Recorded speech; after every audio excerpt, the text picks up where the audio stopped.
بسم الله الرحمن الرحیم. نن زموږ د علم الصرف اولین 121 نمبر درس دی د ثلاثي مجردو د شپږو بابو. نن شپږم باب دی، د هغې صرف صغیر به موږ کوو. شپږم باب شپږم باب پکار دی.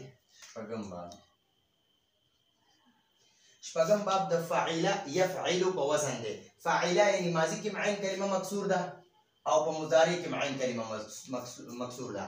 د دې باب د فاعله د فعل ماضي عین کلمه هم مکسور وي او د فعل مضارع عین کلمه هم مکسور وي، لکه حسبه یحسبو. حسبه کې وګوره دا سین عین کلمه دی، دا فعل ماضي دی، دا فعل ماضي. نو په فعل ماضي کې عین کلمه مکسور دی او دلته کې عین کلمه دا مضارع ده، نو په فعل مضارع کې هم عین کلمه مکسور ده. نو په ماضي او مضارع دواړو کې عین کلمه مکسور ده.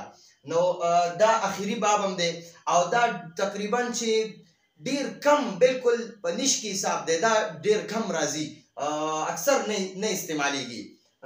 دا نور بابونه ډیر استعمالیږي او دا د عین کلمه چې مکسور وي د په ماضي او مضارع دواړو کې چې عین کلمه مکسور وي دا باب ډیر کم راځي، بس پنش کی حساب ویجی. صرف صغیر د دې کو حسبه فعل ماضی معروف ده، یحسبو د دې فعل مضارع معروف ده. او حسبا و حسابا د دې یو مصدر حسبا دی او بل حسابا دی. حسبا و حسابا دواړه راتلی شي، یا به حسبا راځي یا به حسابا، دا دواړه مصدر دي. حسبا و حسابا، حسبا مصدر معروف دی او حسابا مصدر معروف دی. فهو حاسب، حاسب ګمان کول والا، دا اسم فاعل دی. حاسب دا اسم فاعل دی. وحسب، حسب فعل ماضی مجهول، ويحسب دا فعل مضارع مجهول. حسبا وحسابا دا حسبا مصدر دی او حسابا مصدر دی. دا حسبا وحسابا دا دواړه د مصدر مجهول دي.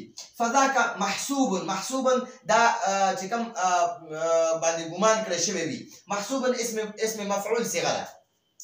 الامر منه احسب، احسب معنی ته ګمان وکړه. والنهي عنه لا تحسب دا نهي صيغه ده چې ته ګمان مکوه. الظرف منه محسب، الظرف منه محسب یعنی د ګمان کولو ځای یا د ګمان کولو وخت. والآلة منه محسب د ګمان کولو آله. محسب دا اسم آله ده. وافعل التفضيل المذكر منه احسب، احسب معنی زیاد ګمان کرنے والا. زید احسب من حامد، زید د حامد نه زیاد ګمان کوونکی دی. والمؤنث منه حسبه، حسبه دا د مؤنث لپاره زیاد ګمان کوونکی خزه. احسبو زیاد ګمان کوونکی سړی او حسبه زیاد ګمان کوونکی خزه. نو دا زموږ سره د ثلاثي مجردو د شپږو بابونو مکمل درسونه برابر شو. اول باب موږ سره دی پر شپږو بابونو کې نسوره ینصرو، نسوره ینصرو چې ماضی مفتوح ده، مضارع مضموم ده. ماضی کې عین کلمه مفتوح، مضارع کې عین کلمه مضموم. دویم باب پسې دی ضربه یضربو. په ماضی کې عین کلمه مفتوح ده او مضارع کې عین کلمه مکسور ده. او بل ورپسې دی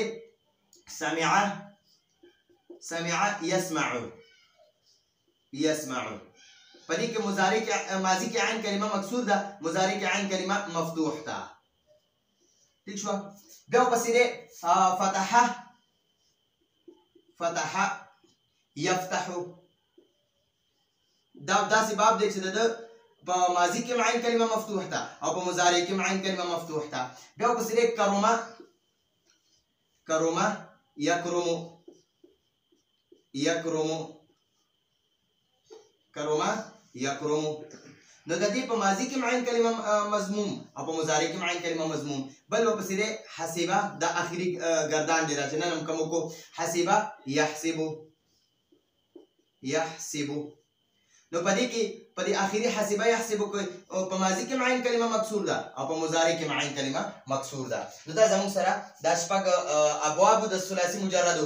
ان شاء الله د دې نه پس کومه په نوي درسونو کې د ثلاثي مزید فی داغه کې به با حمزه وصل، به حمزه وصل، بیا رباعي ابواب او د رباعي مجرد رباعي مزید فی، دا ابوابونه به ان شاء الله آینده درسونو کې کوو. راتلونکي درس پر اجازه غواړو. هذا هو المرام والله اعلم بحقيقه الكلام.